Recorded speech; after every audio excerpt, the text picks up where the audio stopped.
Hello students, welcome to EPG Pathshala. I am Dr. Rajesh Ghangal from Manav Rachna International University, Faridabad. Today we are going to talk on module Gas Solid Chromatography, Theory, Principle and Instrumentation under the paper Chromatographic Techniques 2. After completing this module, you should be able to learn about the basic theory and principle of gas-solid chromatography. You'll be able to learn the function of each major components of gas-solid chromatography system. You'll be able to understand the fundamental basis of separation in gas-solid chromatography, to have an idea about different types of injectors and detectors, to have an idea about the operational parameters which can be tweaked upon for better performance in gas-solid chromatography. As discussed in previous modules, chromatography is an analytical chemistry technique which is used for analyzing and separating the compounds from a sample mixture. Any chromatographic technique in general has two phases, the stationary phase and the mobile phase. The gas chromatography is used to separate and analyze compounds that can be vaporized without decomposition. In this technique, the volatile mixture is separated by using a gaseous mobile phase. It is an analytical technique which is helpful in separation of constituting components of a mixture, thereby providing the information about their amount and molecular composition. The output is in the form of a chromatogram detailing the height and the area of the resolved peaks. Among these various types of chromatographic techniques, gas chromatography is used to separate and analyze compounds that can be vaporized without decomposition. In gas chromatography, the volatile mixture is separated by using a gaseous mobile phase. On the basis of difference in stationary phases used, gas chromatography can be gas liquid chromatography, where the stationary phase is liquid, and gas solid chromatography that has solid as a stationary phase. Gas solid chromatography is used for applications that can broadly be classified or characterized as those that are difficult to achieve by gas liquid chromatography above the ambient temperatures.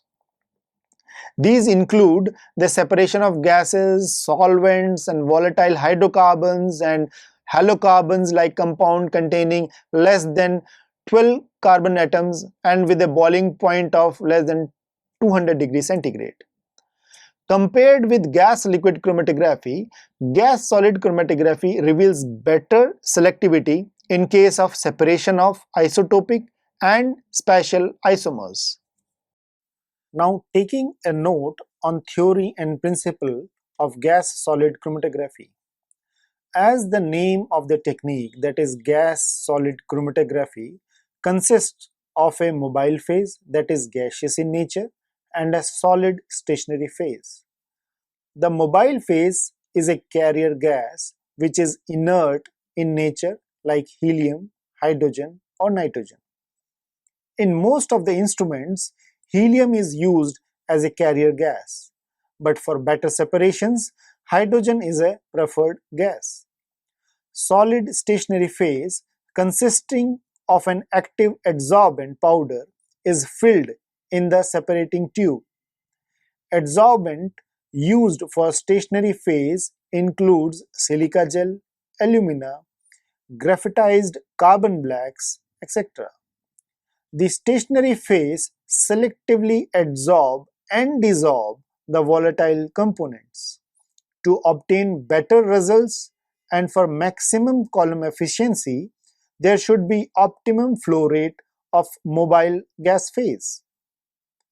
Retention results from adsorption on surfaces with different types and number of active sites, providing for complementary selectivity to liquids and an enhanced capability for the separation of isomers and isotopomers.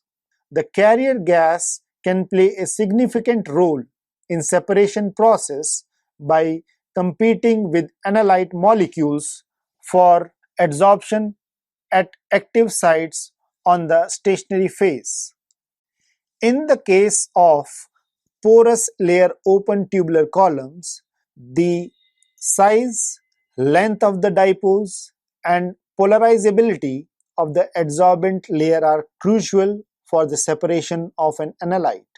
In gas-solid chromatography, when the columns are covered with molecular sieves like porous polymers and carbon sieves, then separation depends on the mechanism in which the analytes smaller than the size of pores can penetrate into the grain of adsorbent and causing relatively larger retention times.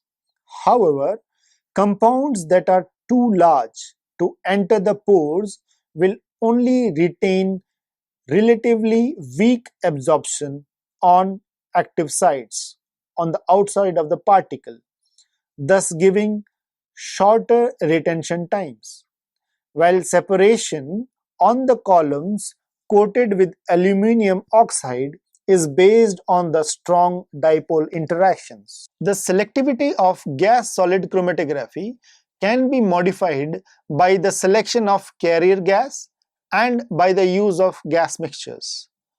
One or more of the following features may be detrimental for application in gas-solid chromatography: sample size dependent retention and asymmetric peak shapes resulting from non-linear adsorption isotherms. Presence of chemically active adsorption sites resulting in irreversible binding of some analytes. High surface areas and absorption energies of adsorbents can result in excessive retention for compounds of low volatility and for polar compounds. Some adsorbents are catalytically active. Reproducible preparations of adsorbents is generally more difficult than for the liquids. Now let's talk about the components of the machine. Gas chromatograph. The equipment generally consists of cylinder which contains the carrier gas and supplies it into the instrument. Flow regulator that controls the flow of carrier gas into the instrument. An injector that helps in loading of the sample. Gas chromatography column where actually the separation takes place. Temperature regulated oven that helps in maintaining the temperature during whole of the separation process. Detector which is present at the short distance from the column that helps in detection of the analyte after the separation. And last is the data system or the recorder where the data is recorded and generated. Now we will discuss about the working of the instrument. Most modern commercial gas chromatograph systems operate in the following way. First, the inert carrier gas such as helium is supplied from the gas cylinders to the gas chromatograph machine or the instrument, where the pressure is regulated using manual or electronic, that is the pneumatic pressure controls. The regulated carrier gas is supplied to the inlet and subsequently flows through the column and into the detector. The sample is injected into the heated injection port on the top of the machine where it is volatilized and carried into the column by the carrier gas. The sample is separated inside the column. The sample separates by differential adsorption of analytes between the mobile and the stationary phases. On elution from the column, the carrier gas and analytes pass into a detector which responds to some of the physiochemical property of the analytes and generate an electronic signal measuring the amount of analyte present. The data system then produces an integrated chromatogram. Now discussing about the individual components, we will first discuss about the carrier gas. Carrier gas or the mobile phase is an important component in gas-solid chromatography. Carrier gas should be inert in nature, such as helium, hydrogen or nitrogen. In 90% of the gas chromatograph systems, extremely pure helium is used. It is inert and non-reactive in nature. However, for better separations, hydrogen is a preferred gas, but it is avoided due to its explosive nature. Pressurized gas cylinders are readily available or supplied by the vendors as steel tanks with two-stage pressure regulator. To regulate the gas coming into the instrument and then to supply the various parts of the instrument, gas chromatogram have control mechanism. Modern instruments have electronic, that is the pneumatic pressure controller, while the older ones had manual pressure controller via regulators. The high-grade helium, referred to as 5,9 gas, is used in the process. Now, what is this 5,9 gas? Basically, the 5,9 gas means that the gas being used in the gas chromatography is 99.999% pure. Sometimes, for a few applications that require extremely pure gas, helium gas entering the separating column is passed through at least a resin trap that removes the oxygen, hydrocarbons, trace analytes and water vapor which might interfere with the analysis part or degrade the column or might interfere with the detection system also. Special attention should also be given to the purity of the tubing which is used to connect the cylinder, that is the source, and the gas chromatogram, that is the machine. The next component happens to be the injectors. After passing through the resin trap, purified helium enters the injector where it acts like the mobile phase by pushing the analytes through the separation column. Basically, the chromatographic process begins when the sample is introduced into the column without disrupting the flow in the column. Here the sample is volatilized and the resulting gas entrained into the carrier stream entering the gas chromatograph column. Numerous types of injectors are available like on-column injector, splitless injector, cryogenic focusing injector, etc. However, splitless injector is the most commonly used injector in gas chromatograph. The splitless injector operates in two modes, that is split and splitless split modes.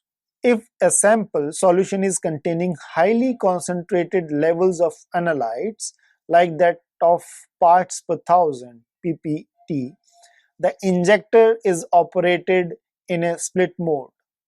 That is, in the split mode, only a fraction of sample is injected truly enters the separation column and the rest is vented to the atmosphere.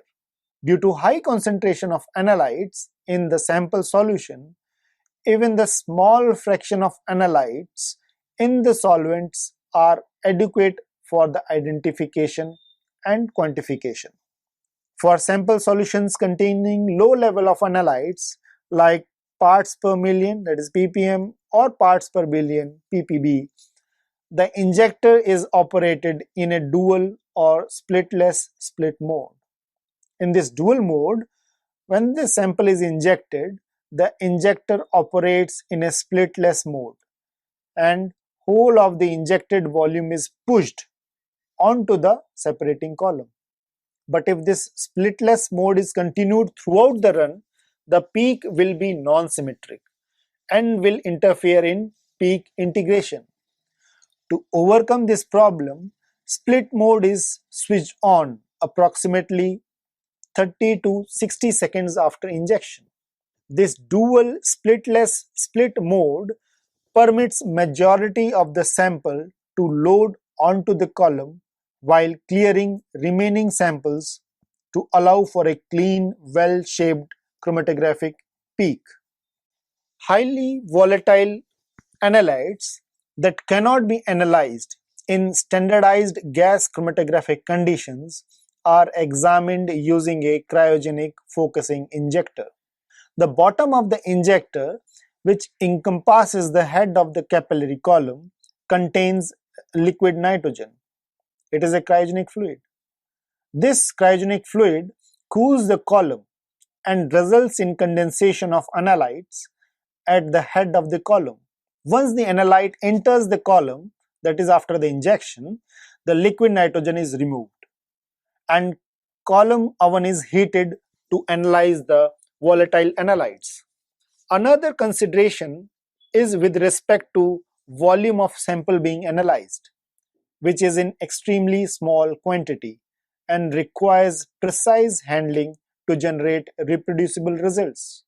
For this, autosamplers helps in introduction of samples automatically into the inlet, thereby providing better reproducibility and time optimization.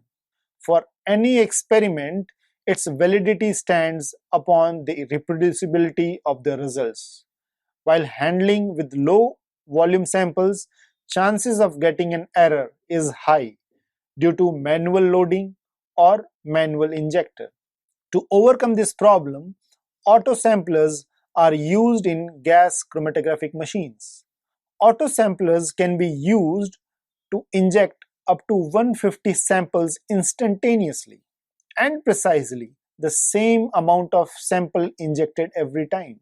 Although gas chromatographic systems have choice for manual insertion of samples also, but it is very rarely used because these automatic samplers can consistently and precisely reproduce small volume injections and save a considerably labor cost and time.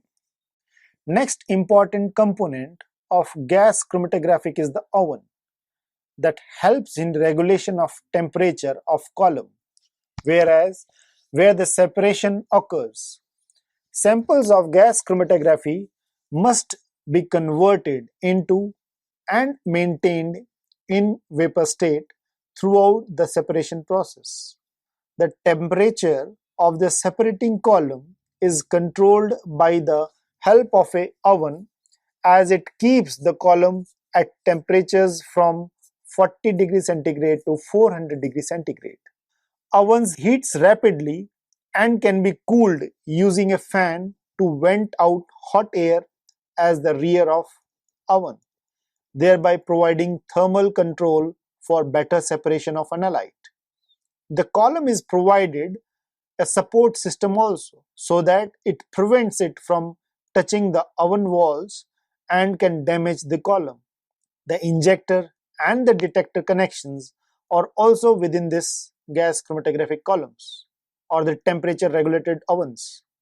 Depending on the operations, gas chromatography can be performed either isothermal or temperature controlled. Early gas chromatographs performed isothermal operations and a steady temperature was maintained throughout the analysis. While in temperature programmed operations, oven temperature is regulated as per the requirement for gas chromatograph separation and temperature program fed into the system. Temperature controlled allows separation of chemical analytes spanning a range of vapor pressure in a single analysis. Temperature is an important factor while analyzing the complex mixtures. Now, this is the most important component in analytical gas chromatograph, that is the columns. Columns are important as quality of separation depends on the properties of the column used. Early gas chromatographs used to have a typical 1 to 5 meter long and 1 to 5 millimeter internal diameter. However, micro-packed column used later on had less than 1 mm of internal diameter. Limitation of packed column was improper resolution due to their length, as the pressure drops resisted the gas flow within the column. This restriction was overcome by the use of capillary column, in which the stationary phase is coated on the inner wall as a thin film.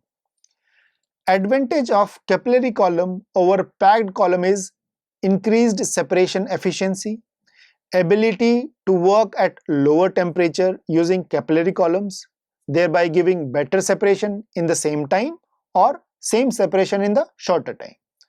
Results have been obtained up to 10 times faster than the packed columns.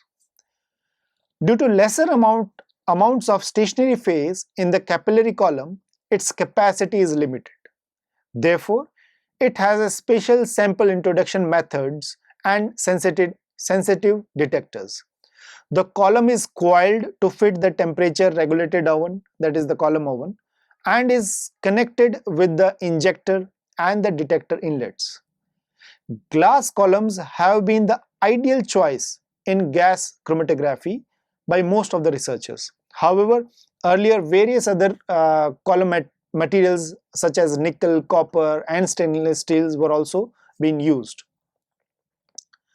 Coiled gas capillary tubing was in culture for quite a long time, but due to fragile nature of glass, fused silica columns, which are based on fiber optic technology, that are highly flexible, durable and chemically inert, were later employed in gas chromatography. In recent times, packed column is almost completely been replaced by the flexible fused silica tubings. Wall coated open tubular, what we call WCOT capillary columns. Quality monitoring of the fused silica column is done by checking the point defects and general strength of the capillary tubing. During this step of quality check, internal surface chemistry of the fused silica is also verified so as to meet the application for which it is intended to be used. As discussed earlier, solid stationary phase consisting of an active adsorbent powder is filled with the separating tube. The most commonly inorganic oxide absorbents are the silica gel and alumina. These are available as spherical porous beads in a wide range of particle sizes, with surface area of 5 to 500 meter square gram and pore diameter of 8 to 150 nanometer. Retention is controlled by the specific surface area, surface deactivation method, the thermal history of the adsorbent, and the capability of analytes to participate in specific interactions such as hydrogen bonding with surface functional groups. The different surface functional groups, that is cyanol groups in the case of silica and aluminum ions in the case of alumina, result in different selectivities for these adsorbents. Next is the adsorbents are the carbon adsorbents.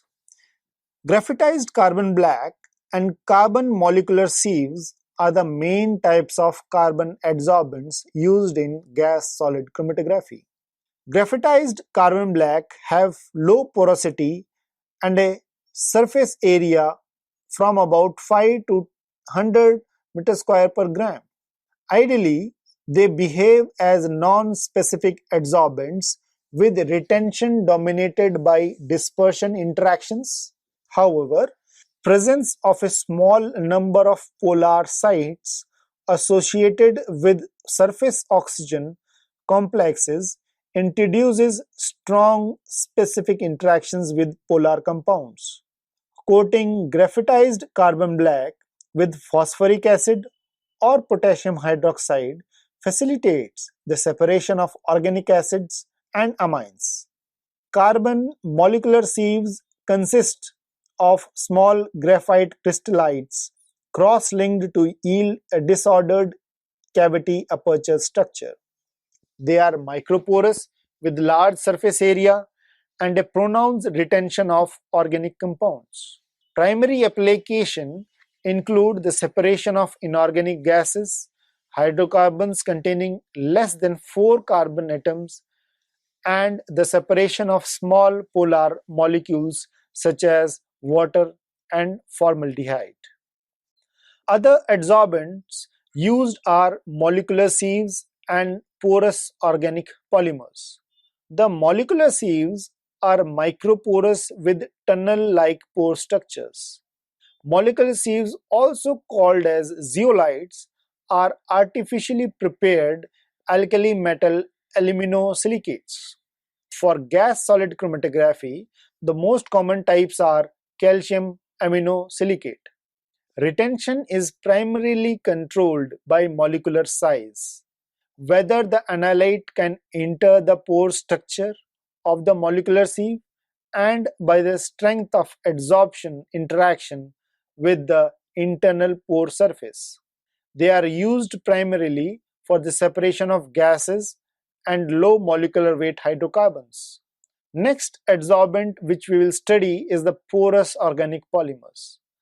Porous organic polymer beads are prepared from different monomers and cross-linking reagents with a range of surface areas and pore sizes and are used in gas-solid chromatography.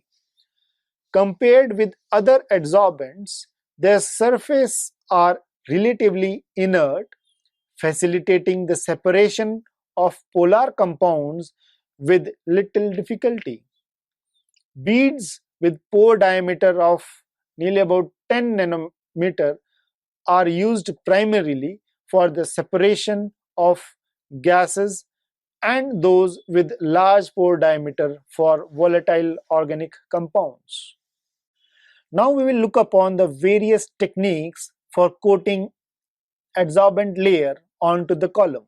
The quality of the column strongly depends on the technique of coating. In case of porous layer open tubular columns, the most popular are static coating, dynamic coating, and in situ polymerization.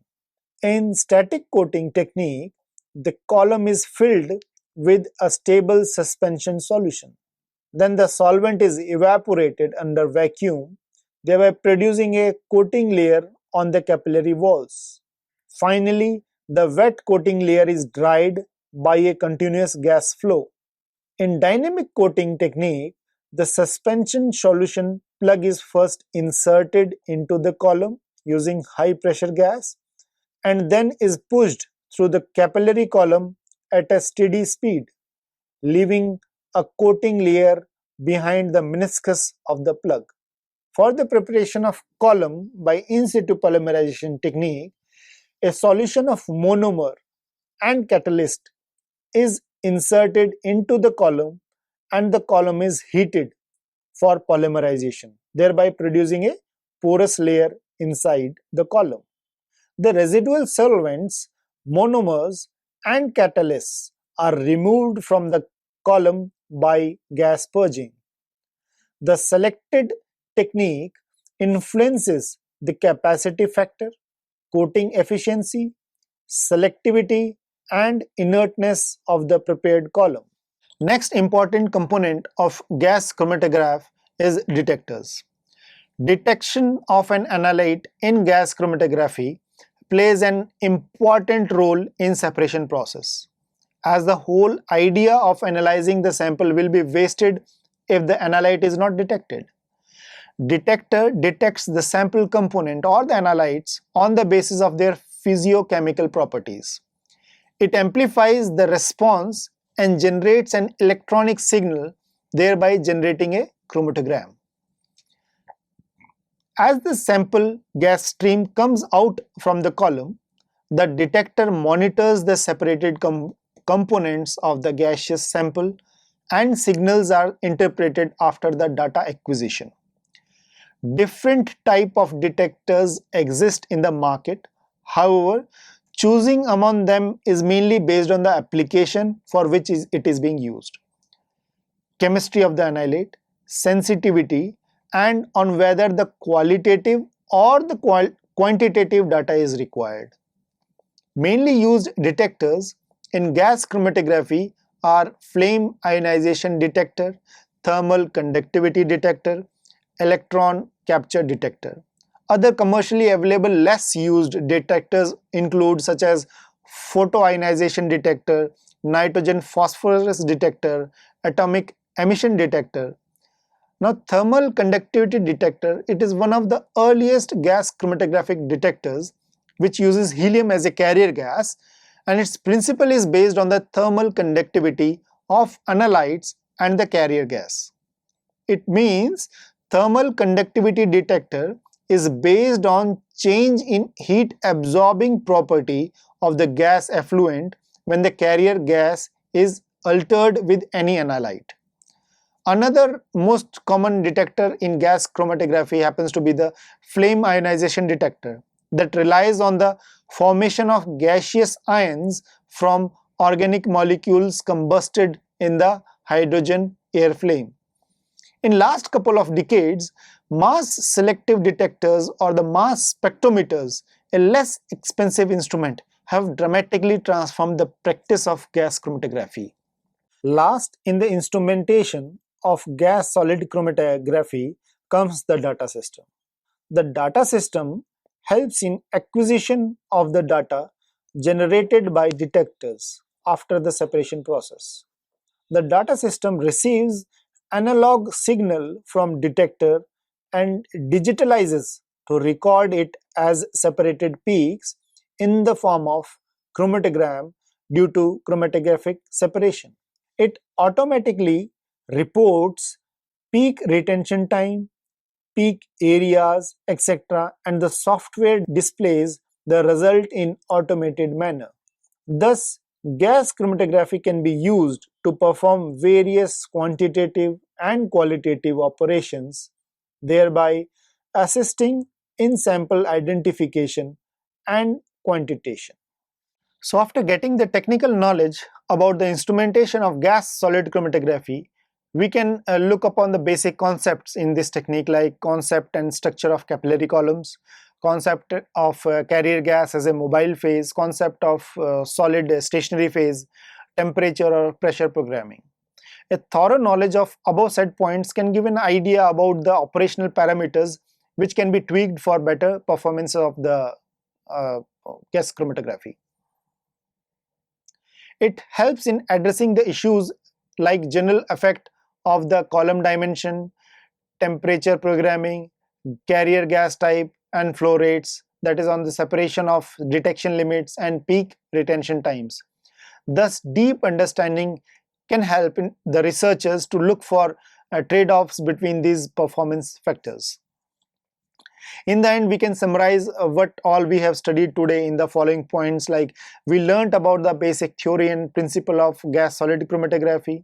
We learned the function of each major component of gas solid chromatographic system. We also discussed the fundamental basis of separation in gas solid chromatography. We also got to know about the different types of injectors and detectors. Lastly, we also learned about the operational parameters which can be tweaked about for better performance of the gas solid chromatography. Thank you.